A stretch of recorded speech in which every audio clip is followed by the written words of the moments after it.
Hei, hei. God dag, god dag. Takk for mulighet til å prate med dere I dag. Fint å komme tilbake til Oslo fra New York. To make communication difficult, I'll speak in English. I was thinking about the theme for this panel today, and many things were coming through my mind. Of course, one of them is the constant discussion of various types of media, social media, media which is related to digitizing information or connecting people through various types of technological systems that connect people that are in disparate parts of the world. And while I find that very interesting, and I think it is very important, and there are many important things to talk about it, I recognize that perhaps I'm not so much really a Facebook person. And I thought, well, what am I? Maybe I thought I was a book face person. And somehow, in a sense, I began to recognize that from my perspective, while it's interesting for me to post a picture of myself somewhere, I enjoy rather looking at other people and looking at them in real time.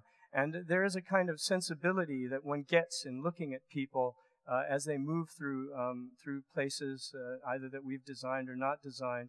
And I've spent a lot of time, all of these little pictures are just taken of as I've been moving around the world at different times, seeing people moving in their own way, in their own sort of space. And to me, that's quite intriguing. And I found that the physicalness of how we react to each other, the sort of strangeness that we have as human beings, the sort of irrational qualities of our body, the sort of weird, kind of strange stomachs that we have, and all of these things can't always be communicated through a sort of virtual presence. And in that sense, it's very interesting that while people are very important to us, and certainly to me as a designer personally, it's odd that we're named after a place, our company, a place that somehow suggests the lack of presence of people. But really in a very direct way, we're trying often to find new methods to draw people into the discussion, to open the discussion or dialogue that people have with architecture and where architecture comes from. In a sense, the Alexandria Library obviously was our first step into this world, and there's no real reason to talk about that project. It's been discussed enough, but there was one intriguing quality about that process that I was very excited about throughout the 13 years that we worked on it, and that was the sheer volume of people that we had to contend with. The project was designed in competition in 1989, and already it brought together a very wide group of architects, us as designers who are now Snøhetta. We were from different countries. There were Norwegians, American, Austrian, Czech, all these kind of people trying to work together. We were sitting in an odd place. The Norwegians were outside of their home in Los Angeles, and we were all working towards something in a faraway place such as Egypt. And when we won the competition, we started to recognize the layers of various identities and groups that we had to work with. We tried to count them all. It was some 250 different groups of different types and different demeanors that were being brought to the table. And so in a very real way, you could recognize, I think it's very hard to see in the light, but you can maybe see up at the top. I have a little light here. We have Princess Caroline of Monaco, which was one of the people that we met, all the way to Anti-Cemex Pest Control, which were the people responsible for keeping the rats off the site. So this kind of huge range of social structures. And the key challenge in this project, whenever people ask me what the most difficult part of working with the rebuilding of the Alexandria Library was, and I always say it was the challenge of bringing people to the table and speaking the same language. By that, I don't mean speaking English or Arabic. I just mean speaking a kind of modality of thought that somehow was connecting us rather than separating us, because we all bring with us the baggage of our culture to the table. Beyond that, of course, the Oslo Opera, which we're all familiar with, had other aspects to it that were dealing with the same issue. One of the key factors of this project, other than the notion that it connects the building to the landscape and so forth, was the fact that we were designing it both for the ballet and the opera. And these are two very, very different groups of people. When you talk to the ballet group, they would say, well, we need this and this, and it must be this way. And you talk to the opera group, And they would say the exact opposite. And they would demand that if they didn't get what they had, the whole thing would fail. So we often had this quote when we were speaking, that if something was working 100% perfectly, we knew we were doing something wrong. Because the quality of the project came not from its degree of perfection for one function or the other, but to the degree at which we could pull two very different groups of people who communicated in different ways into the same space within the same structure. And that again was a kind of test of the ability of our office to work in a communicative way. And this was coming all the way from the time of Alexandria. But of course, there were things that seemed somehow to be promoting communication. This was one of the great headlines from the opening of the opera, a couple caught having sex on the opera. So I guess there was some form of communication that we didn't anticipate that was a part of this project. That, in a sense, led us to the next stage of one of the larger projects that we're working on, and that was the commissioning for work at Ground Zero at the World Trade Center site in New York City. It was a place that's founded on trauma, a sort of huge traumatic event, which clearly is found on the idea that people somehow can't communicate. The only thing they can do is fly planes into buildings or blow things up. The total failure of communication led to the existence of this place, and somehow to overcome that degree of trauma is something very challenging for a designer. We were surrounded also by a sort of huge entourage of architects. The famous names were all sort of staring at us. Our little project was one thing in the middle of it all. And we very much sensed that in addition to having to communicate to larger audiences of people that were traumatized by this event, we were also having to manage ourselves through the collaborative process with various architects who had very large egos and weren't really very interested in talking to anybody. One of the reasons that we won this commission, after we received the project, we asked, well, what were the things that, what were some of the reasons we won this against very many other competitors? And this was a slide that we showed during the interview process. Just this slide. It said, "Isn't the most important challenge communication?" That was 10 years ago that we put that slide up in front of them. And they recognized that really it isn't about the architecture in the sense of what it is as an object after it exists. It's really how do we get to that place and how do we live with that place once it's completed. So there's a real sensibility within this group that there's a desire and a need and almost an urgent demand that we learn how to talk to each other. And perhaps that was more important there at Ground Zero, where people had lost all faith in communication. And the problem didn't go away. So while we were designing the project, there were a number of political kind of volcanoes that occurred. There was a great challenge to the program of the project. The tenants of the building that we were designing were sort of kicked out of the site because they were seen to be problematic with the theme of the World Trade Center site. And so we had to redesign and work with a new group of people suddenly. It was such trauma going on at the time. I remember about 5-6 years ago, this was the headline in the local New York architects paper, "Pray for Snø." And there was a feeling that somehow we would just get washed over by the tsunami of politics. But we hung in, we kept talking. We had to create an office in New York City from our home office here in Oslo. And we began to recognize that not only did we have a communication challenge in New York, but we had another communication challenge to connect the two offices between New York and Oslo with an ocean in between, which has been a big part of what we've been working with for the past few years. The project was eventually completed in terms of design, and it sits here within the middle of two pools, which are where the former World Trade Center site towers used to stand. And it's a museum pavilion for a cultural center that exists on the site.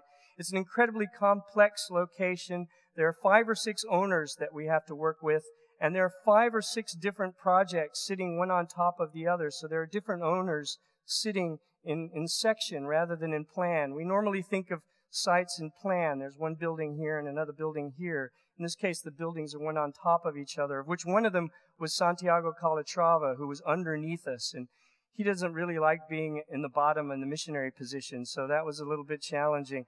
But in general, there was a constant tango with sort of where do we put the columns. We'd put our column here, and they'd put it under us, and then they'd move it, and so the columns were always moving like this. And Eventually, we found ourselves building the site, which was also a challenge of communication between 4 or 5 different general contractors working as fast as they can to complete most of the site by just a few weeks ago. This was just a view to give you an idea of the complexity of the structural site that we're working with. This beam that you're looking at in the middle has below it another 15 meters of space before you get to the bedrock. It's been opened sort of in a temporary way on September 11th this few weeks. I just thought I'd show you a few pictures because some of you may not have seen such recent photographs. These were taken on the 11th of September.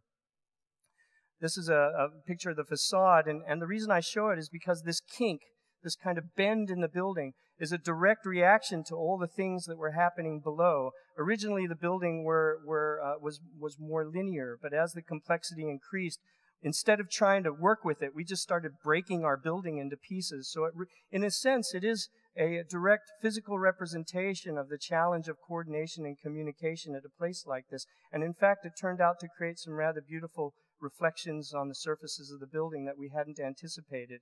So how do we get to these places? Well, certainly one of them is how we set up our office. There are a lot of architects who talk about interaction and working together or trying to connect, but their offices are purely hierarchical. The boss has a glass room up there and everybody else is sort of drafting in the studio. Our office is set up very differently. We have a very large open room. Everyone sits in the room, and the other half of the room is dedicated to food, to eating, and to meeting together. There are no sort of enclosed spaces. This is true in both Oslo and in New York. In New York, you walk straight into the kitchen. There's no reception area. And we always thought, well, since people like to be in kitchens at parties, they're going to feel more comfortable and they'll talk to one another easier if you just walk into the kitchen. But more importantly, we have a beer tap in the kitchen, which is a very important part of what you see when you come in the door. The beer tap just sort of softens things up a little. And we also have a fruit bowl, which, because we had for a while only a beer tap and everybody thought it was unhealthy, so we put the fruit bowl there to look like we're living a better lifestyle. But in a sense, everyone walks in and they immediately congregate around the kitchen. There's usually a bit of food, maybe some fruit, or they'll have a beer, and the meetings start to begin at that point. And that leads into a larger table, which that table extends clear across the one meeting room that we have. And it's quite large, so you can have several meetings at once on the table. And just the fact that there aren't separate meeting rooms and there might be somebody sitting next to you have a meeting about a different project just changes the volume and the intensity of how people work. There's lots of things sort of scattered around that meeting room and some old bits of models and things like that. And the table is quite unusual. It's more like a dining table, and so these things have to get stretched out and you have to move your body back and forth to use the space. And we have a couple of walls that we pin things up on, and it's easy just to walk up to those walls, start to have a conversation. People that are not working on the same project can have a discussion about something they haven't seen in a while. And we have a sort of large drawing studio, which is very similar to our office in Oslo. And that looks through a window at the rear. If you look at the back of the room, that window looks into the model shop. So there's a direct connection between the model shop and the drawing studio. In the model shop, we do a lot of moving. And one of the things I like to say, and that we feel in our office, is that if you're only thinking with your brain, you're not really thinking. You have to think with your whole body, because it changes your perspective of what you're talking about. And this is something that can only come really in a physical way, in a direct way, when you're interacting with people, certainly with physical objects. That's not to suggest that you can't have the same kind of movement in a sort of virtual dancing space online, but there's a sort of need to kind of grunt at the materials that's brought out in this space. I sometimes think that we are, as a society, kind of calcifying, sort of turning slowly into a giant rock, and that you just kind of have to break that calcification through these kinds of interactions. I was walking around the office just before I came here from New York trying to see if there was anything that might be useful to bring to this talk, and I saw this lying in the corner of our meeting room. It was just sitting there on a sheet of paper, apparently from a discussion someone was having. When do we joke? What's our office humor? And how does humor affect the process? And humor is something that really is difficult to sort of create in a virtual condition, but in a kind of physical condition, it's an important part of how you can draw communication out of people. And so I also found this, which I thought was the one piece of humor that I might bring to you today, which was quite good. I don't know what he's doing, but He got a hold of Snøhetta. We climb the mountain every now and then. That's another physical thing that we do as a group that fosters communication between those people that work in the office. Occasionally we have a few parties. We do research. This is important research at Coney Island that we were doing in New York. And most importantly, we interact with one another in a direct way in these various spaces. The size of the group changes how much communication can occur and what kind of communication that is. So we spend a lot of time trying to find out the scale of these groups in these different environments. But basically, everybody gets around the table and starts throwing things out. And what's really great to see is when you have a model being built by 3 or 4 people at once, and you just have sort of people's hands jumping over each other, and there's a lot of laughing, and there's a lot of kind of screaming, and a lot of tearing and pulling. And so I just put together this little film of some shots in our office.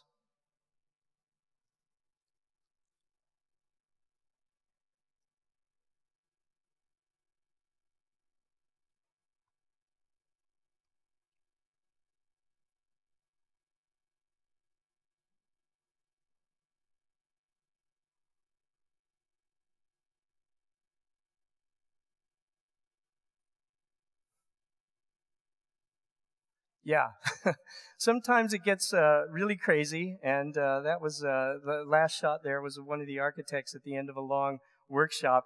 But there is a kind of discussion here, which is how are we relying solely on physical objects, or are we also talking about communication in terms of language? How do we draw this idea and process deeper into the needs for building a building, which requires interaction with people beyond the scope of the studio?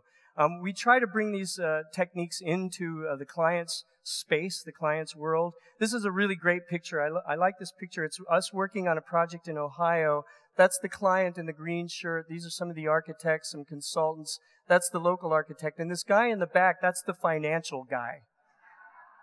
And he was always like that. And, you know, we were, on this project, we were actually under budget. We delivered them a project under budget, and he was still sitting in the back like that. But it just tells you in a way that there's a sort of different sensibility from the different groups, and we're trying to pull those groups together. The way we do that is we create a series of exercises as we develop a project together with a client, and we actually ask them to design the building. So in this particular exercise, we're asking them to come up with some words that they can best represent where it is that they are trying to go with the development of their project. We don't interject our own words, and then they have to present it to us. Sometimes they do some strange things in these meetings and build odd things when they get really frustrated. And actually, in some cases, we even ask them to design the building for us. So we have about 40 or 50 people in a room. We split them up into different groups, and we make sure that the groups that they're in are not the same people they work with every day, so they're sitting with strangers. And here we supplied them with a site plan, we gave them the pencils, and we said, okay, you have to design the building. And then at the end of that 2-hour session, they had to each group had to present their design to us as the architects, and we reviewed it for them, and some people got gold stars and others didn't. But it allowed them to see the challenges that they were facing without kind of projecting those challenges to us. So in a sense, we were asking them to communicate to us in a very, very direct way. In one particular project, which I'll show you now as we conclude, we were trying to find a way to move forward on a library project in Canada. And one of the notions that came up in these discussions was how to define learning. They wanted this library to go beyond the traditional scope of a library, but they didn't know how to do that. We asked them to look at various pictures. So we created a whole series of small cards, little playing cards. Each one had a picture on it. None of them had to do with architecture. There were no actual pictures of architectural features on them. And all the groups had to go through these 50 cards and pull out 3 cards that they found to be useful in their discussions, and then they presented those cards to us. And so there was a kind of way of driving the notion of feeling about a concept into their discussions without really showing a building, which would sort of get in the way because they'd say, well, I like this and I don't like that. Instead, they were expressing feelings. Some of those we then began to apply to the notion of how the building could be created, both in section and in plan. One of the pictures that they chose or that they were interested in was this, which we really liked. It's a bunch of these meerkats sort of overlooking everything. And that led to a discussion about raising levels and how you interact with the ground plane. And so we created an entrance which draws people off of the sidewalk level in Toronto. It's a very, very busy sidewalk. And we pulled back in the images that you see here that they had chosen. And we presented them this notion that you could drive people up a level and get them to overlook different parts of the city from this new level. And what's interesting is that you'll always have somebody come in and say, I don't like that. Are you people crazy? What are you doing this for? And then we'll pull these pictures back out, and we'll pull all these discussions out, and we'll say, well, you see, these are the things that we decided. So it sort of brings people back into a larger discussion that as they try to sort of derail it from their own sensitivities. And this is just some views of that building. It's currently in design stage, starts construction next year, right down on Yonge Street in Toronto. And as you move through the entry, the light is drawn into that space as you're raised up off of the street system. And that then began a discussion about what happens in this building in section and how are the programmatic elements arranged. And one of the things that came out of this is it was decided to do a library without books. So this is a quite large building, about 20,000 square meters, and a library, and it has no books in it whatsoever. It's really about creating space for people to communicate. So the notion of drawing communication into the design process opened up the eyes of the client to say, maybe we should make this project about communication in general. So we began to reorient program elements in a way that would allow them to interact with ideas that weren't necessarily associated with one another. It was called disruptive learning, disruptive communication as a part of learning. We reoriented the traditional slab system to create some interactive movement, both visually and spatially, through the building. And then we brought these pictures back in to create the identity of each floor. So every floor has a different quality within this fairly simple framework on the corner of Yonge Street and Gould. And one of the most interesting rooms is this one, which we call the beach. And this is a room that has a wall-to-wall sort of stepped and ramping floor. It has no chairs and no tables. It just has a bunch of bean bags and things that you can push around. And you're able to just hang out at the beach and do whatever it is that you might have to do for the day, talk to other people, as well as perhaps use your computer in a connected way to not only people within the building, but also people outside of the building. But this notion of creating some degree of freedom so you can move around the space allows a different kind of interaction than would be normally found in a room with chairs and tables. And so that has been drawn into a few new projects that we're working on. We're currently, working with the San Francisco Museum of Modern Art. We're making an expansion project there. And the difficulty there is that we have two actual museums coming together. One is for the Fisher family, who own the Gap, and the other is the Museum of Modern Art. And we're just trying to find ways to get them to talk together. We're just finishing a project in North Carolina, another library that's sort of drawing the students and the community together within one space. And there's also sort of 2 or 3 groups that we're having to manage in that. And I'm just going to show you some of the things that we're working on. We just won a museum in Guadalajara, Natural Science Museum, that in this case also we're having to work with the city in Guadalajara as well as the university that's commissioning the project. And this is for Teddy Cruz's benefit. This is a little something we did in Guatemala, where we're working with a little urban group called Fundación Crecer, and they are managing different groups in the city to get these benches built on the sidewalks there. And the last and most recent commission we have, which is really a nightmare in terms of communication, is we are reconstructing Times Square, everything from 50th Street to 40th Street. Every day someone sits down in front of us and says, "Hi, we're the client." And we never met them before. So there's about 10 or 15 people that think they're the client. And so we're really right now sort of trying to figure out ways to get these people to sit at the same table. And I think we will be most successful if we use some of these techniques that draw them directly into the process, directly into a kind of book-face discussion that will create not only the propensity for people to change their ideas, but for them to connect their singular ideas to others. Thank you.